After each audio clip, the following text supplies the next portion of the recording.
Hello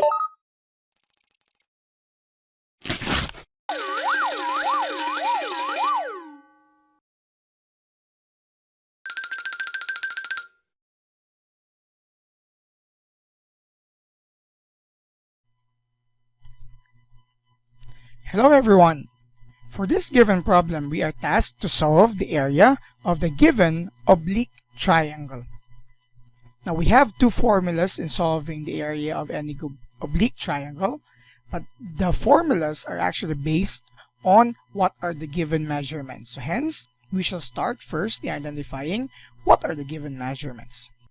So for this given triangle here, 8 corresponds to the measurement of one side, 11 as well, that's the other side, and 38 degrees is the measurement of this angle, which is actually the included angle of the two different sides. This oblique triangle is an example of an SAS oblique triangle.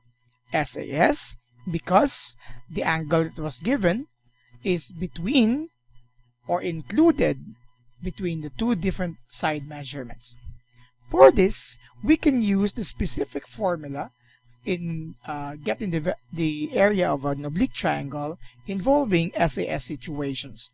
And the formula is written as this: the area of a triangle equal to 1/2 the product of A, B, and sine of an angle C. This A and B are both side measurements that are given in your oblique triangle for SAS situations, and C corresponds to your included angle. So we just simply need to input all of these values in this formula and compute it, round it off into 2 decimal places in order for us to get the approximated value of the area of this given oblique triangle. Now if you're wondering, this formula is actually just patterned to the usual formula for an area of a triangle, which is 1/2 base times height. But we cannot use that formula for we don't know the measurement of this height which is perpendicular to your base. But there is actually a derivation for this, not part of this video, but to explain, this is actually your base. So you could call this one as your A. Here, this is our base, and our height is computed as the relationship of this B measurement here, the remaining side measurement, this in this formula, multiplied with sine of the angle C. This is actually derived using the concept of a right triangle, and the height will become your opposite side of 38 degrees, and B, which is 8, is your hypotenuse. So using that, we are actually using the trigonometric function of sine, which involves an opposite and its hypotenuse. Hence, that's why it's sine here.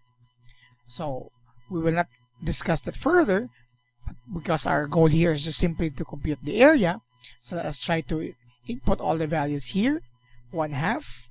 Now A and B can be interchanged. It's up to you, but just for this illustration is concerned, it's 11 times B, which is 8, and multiplied to the result of sine 38 degrees, which corresponds to your angle C. I just need to input this all at once in your calculator. So let me use this calculator here. So we will start, or I will start first with the values out aside from the fraction, because I can just simply divide whatever the result by 2. So I have here 11 times 8 times sine of 38 degrees equals, you will get this result, 54.1782, so on and so forth. But then again, please do not forget the denominator 2, or we are going to divide the result by 2 in order for us to get the area of the oblique triangle. So divide by 2 equals, you will get here this value. And rounding it off into 2 decimal places, we will get an approximated value of 27.09.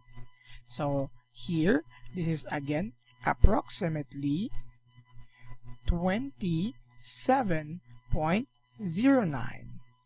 And since we don't have units here, please do not forget the term square units. Without square units, that might not be an area. So an area, as for per definition, uses the amount of squares that can be placed in a given figure or plane surface.